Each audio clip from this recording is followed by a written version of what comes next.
പാലക്കാട്ട് നിന്ന് വരുന്ന വാർത്ത. മന്ത്രി വി ശിവൻകുട്ടിക്ക് നേരെ കരിങ്കൊടി പ്രതിഷേധമുണ്ടായിരിക്കുന്നു. യൂത്ത് കോൺഗ്രസ് പ്രവർത്തകരാണ് കരിങ്കൊടി കാണിച്ചത്. പ്രതിഷേധിച്ച 3 യൂത്ത് കോൺഗ്രസ് പ്രവർത്തകർ അറസ്റ്റിലായി.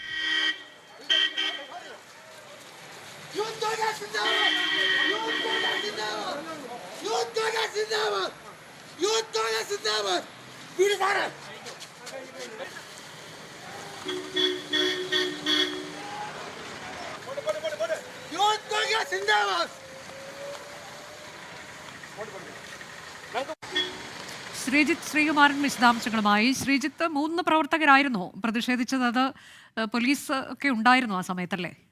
തീർച്ചയായും കൊടുവായൂർ സ്കൂളിലെ പരിപാടി കഴിഞ്ഞ് മന്ത്രി മടങ്ങുകയായിരുന്നു. ആ മടങ്ങുന്നതിനിടയിലാണ് യൂത്ത് കോൺഗ്രസിന്റെ ജില്ലാ ജനറൽ സെക്രട്ടറിയായ ശ്യാം ദേവദാസിന്റെ നേതൃത്വത്തിലുള്ള 3 പ്രവർത്തകർ അവിടേക്ക് ചാടി വീണത്.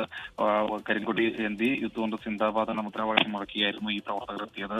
എന്തായാലും ഉടൻ തന്നെ പോലീസ് ഇവരെ പിടിച്ചു മാറ്റുന്ന ഒരു സാഹചര്യമാണ് ഉണ്ടായത്. മന്ത്രിയുടെ വാഹനത്തിന് കാര്യമായ രീതിയിലുള്ള തടസ്സവും സൃഷ്ടിക്കാൻ യൂത്ത് കോൺഗ്രസ് പ്രവർത്തകർ നിന്നില്ല. എന്തായാലും അപ്പോഴേക്കും പോലീസ് പെട്ടെന്ന് തന്നെ ഇവരെ പിടിച്ചു മാറ്റുകയാണ് ഉണ്ടായത്. മന്ത്രിയുടെ പരിപാടി എന്തായാലും ജില്ലയിൽ ഇനിയും പോത്തുണ്ടി മേഖലയിൽ ഇനിയും നടക്കാനുണ്ട്. നെന്മാറ മേഖലയിൽ നിന്ന് 2 യൂത്ത് കോൺഗ്രസിന്റെ പ്രവർത്തകരെ കരുതൽ അറസ്റ്റ് രാവിലെ തന്നെ ചെയ്തിരുന്നു. കരിങ്കൊടി കാണിക്കുമെന്ന് കാണിച്ച് എന്തായാലും ഇപ്പോഴും യൂത്ത് കോൺഗ്രസിന്റെ പ്രതിഷേധ സാധ്യത ഇനിയും നിലനിൽക്കുകയാണ്. അവർ പറയുന്നത് ഇനിയും ഞങ്ങൾ ഇവിടെ പാലക്കാട് ജില്ലയിൽ മന്ത്രിയെ കരിങ്കൊടി കാണിക്കും എന്ന് തന്നെയാണ്.